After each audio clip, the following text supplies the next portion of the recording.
but I think it would probably be pertinent to all of the wave and tidal speakers. So I'll direct it to Donna first, but others, both Roland and Oliver, you could pick up on it as well. The question is, given LCOE and CapEx for tidal, how can one make a small scale project feasible? And I picked that one just because small scale is a lot of interest in Canada. So just curious what your thoughts are from an international perspective.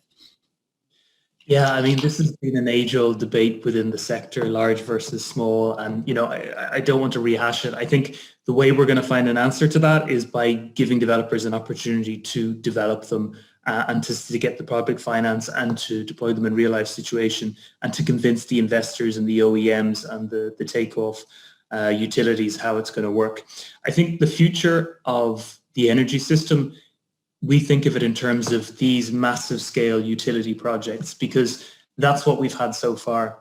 But more and more it's becoming clear that the energy system of the future, it's going to be decentralized as well. There's going to be much more local control over deployments. There's going to be people doing self-consumption. There's going to be looking at other ways of powering homes and businesses other than massive transmission lines connecting different parts of the country. And in that context, it's very compelling, and I think it's very reasonable to expect that you'll see small-scale ocean energy projects as well, islands being the classic case of that. Thank you, Donna. Maybe I'll pass it over to Roland because I do know that you need to leave at this point. Thanks a lot, Eliza. Yes, the thing is, of course, the tendency is a little bit different as we see it as IRENA, as you can have a bigger project which connects and links to other activities. It might be closer to commercialization, but then on the other hand, with a smaller project, you have lower risks.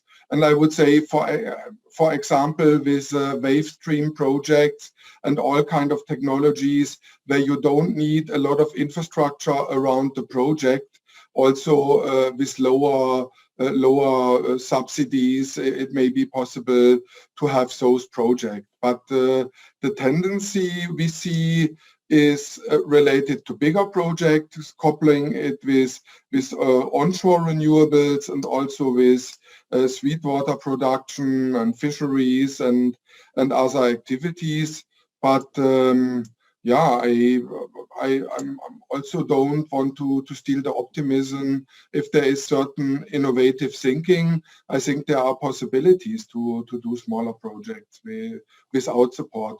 Important, what we see from an IRENA point of view is ocean energy has still multiple kind of technology development streams, and if there is a convergence and towards a certain standardization in having kind of certain technologies standardized, this may also help to bring the costs down.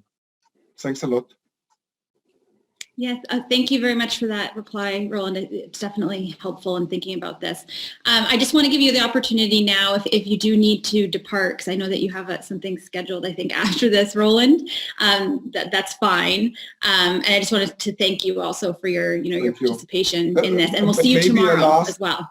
Maybe a last word. I think the leading kind of countries in ocean energy is, of course, Canada, with the support of Ocean Energy Support Scheme. This is very important. Also, the European Union is just now developing an ocean energy strategy, and let's say to pool efforts of some countries to financially support the commercialization of ocean energy technologies is needed. And this is why the work that Marine Energy Canada is doing is so important. And I'm very pleased to see that also the colleague Cagney from Ocean Energy Europe is there to strengthen and cooperate and bring efforts together to support this important technology. Because ocean energy technology, it's not only about levelized cost of energy, and it's not only about competition.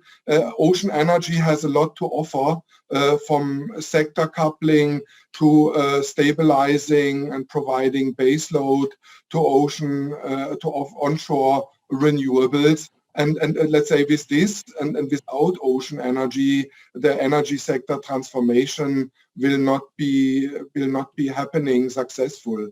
And with this, I would like to end my participation here. Thanks a lot to Marine Energy Renewables and to the colleagues that I was able to participate in this interesting discussion. Thank you.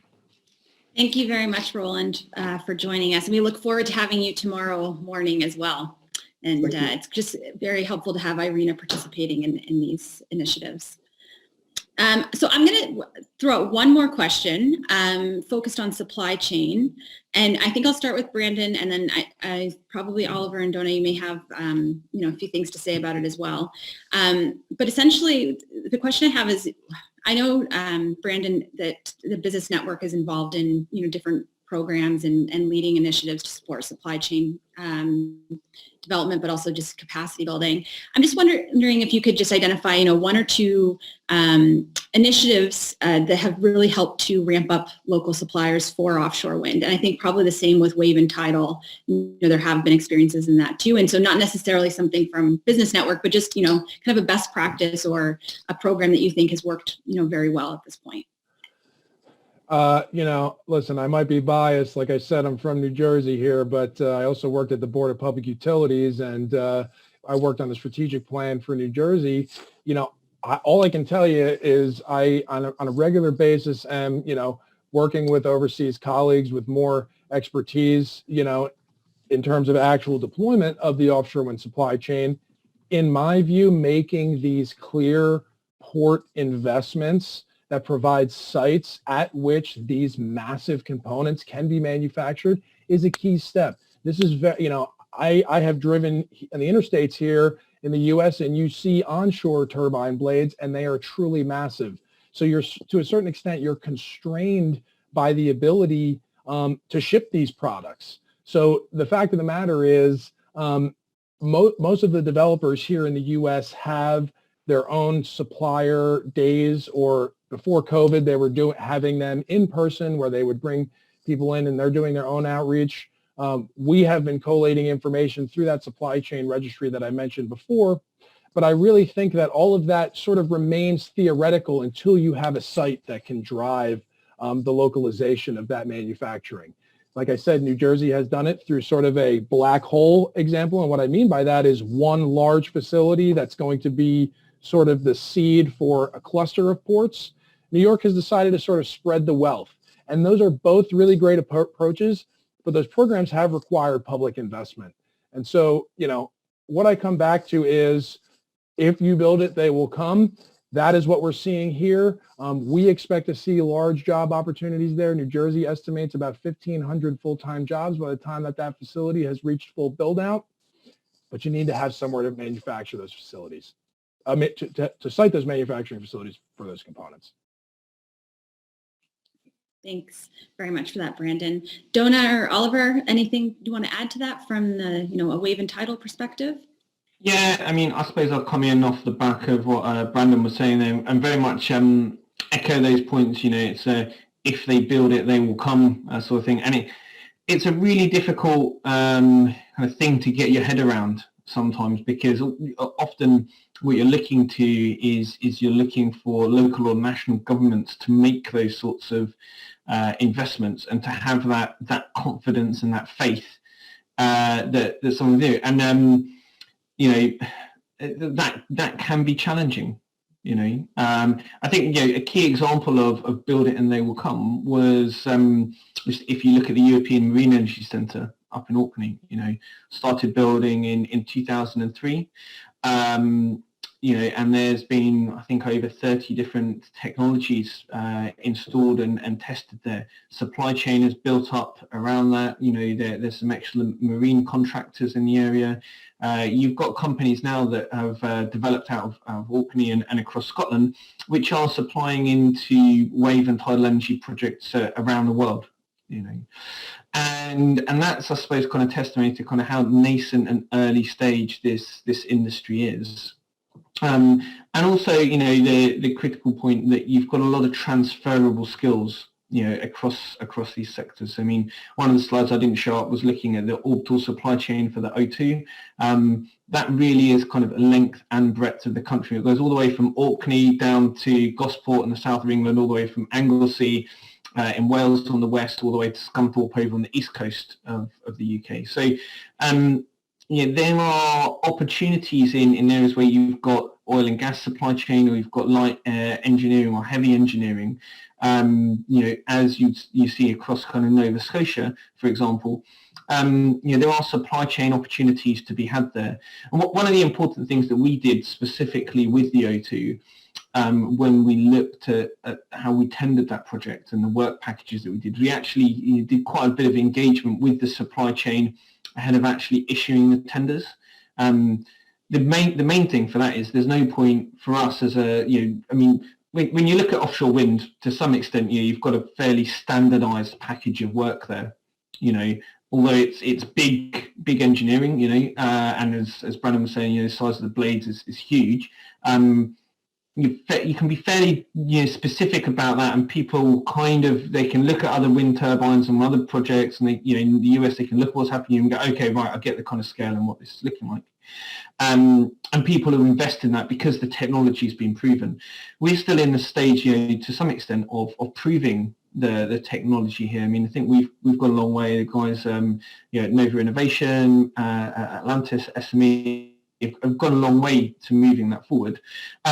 But what we're doing in our supply chain work is actually going out, engaging with members of the supply chain, and say, okay, if we build it like this, can you actually do that? I mean, for example, our superstructure, so the main hull of our machine, rather than just going, right, okay, we're just going to build this as one structure, we actually built it in 4 different structures, because when we went out to the supply chain, we said, okay, actually there are no fabrication facilities that would be available to work with this that could build this as one structure. So we have to build it in different structures, and and then it gets to when you're at this smaller scale, it comes down to specific crane lifting capabilities that are at different facilities, or bizarrely enough, things like actually the doors and the size of the doors on the shed. I know the guys last week actually manoeuvred the O2 with 2 of the sections together and the legs on outside of the main shed. And I was watching a time-lapse video and lost count of the number of point turn that they took to squeeze the machine out, and it really looked like it wasn't going to fit through points. Obviously, they'd done the engineering, the calculations, but that it sounds really silly, but they're the sorts of logistical things when you actually get onto the ground that you need to worry about. No, I think that's very helpful, just to get that perspective, because obviously there's been more activity in the UK and in Europe in the sector. So just some of those lessons learned and things that you're seeing. Donna, do you have anything else on that topic that you want to mention? Just to agree with the previous 2 speakers, we see in Europe in different regions that the authorities are really trying to help, and they can build these clusters of local suppliers. And they meet and they have coffee and they share business cards, and we see clusters of clusters being created and new networks, and you're kind of wondering where it goes when, there is value in that, but the reality is that, these companies, they have empty assembly lines, they have workers they need to feed, they have loans they need to pay back, they know how to use a computer and to search for procurement contracts. Create the business, and they will do their damn best to get it. So we just need to create an industry, and unfortunately that requires significant sums of money in the short term. Yes, agreed. And good point that, we're still at a point where we need to be seeing support from both public and private sectors to move this industry forward. And also in the case of offshore wind, we think about it in North America as well. So we definitely are at time, we're past time. So I thank the speakers for allowing me to do that and just allow for a little more extra Q&A. And thanks also to all the participants as well that have stayed on. So first, I just want to say, thank you to Brandon and Oliver and Donna and Roland, who had to leave a little bit